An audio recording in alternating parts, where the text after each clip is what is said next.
Hello guys, welcome to our YouTube channel, and today we are going to learn how to log into our Judson University Learn account. So let's get started. So to log into your Judson University Learn account, what you have to do is simply open up your browser, and after opening up your browser, in search bar you can search for Judson University Learn Login.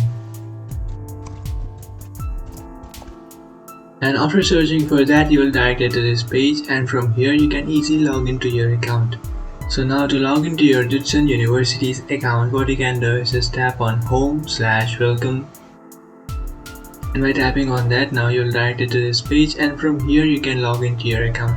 So in the top right corner of your screen, you can find these two options where you can enter your username and password. So simply enter your Judson University's username and password. After entering username and password, what you can do is just tap on login, and you will successfully log into your account. Or if you have forgotten your account's password, what you can do is just tap on forgot my password. After tapping on forgot my password, you can easily reset or recover your account's password by creating a new one.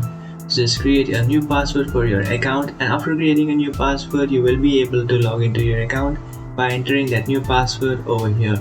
So just enter that new password in this blank and then tap on login, and after tapping on login, you will successfully log into your Judson University. And after creating a new password, you just have to enter it over here and then tap on login. After tapping on login, you will successfully log into your Judson University's account. So that's it guys, this is how to log into your Judson University's learning account. If you find this video helpful, don't forget to like and subscribe to our channel. If you have any doubts, feel free to comment below. Thanks for watching.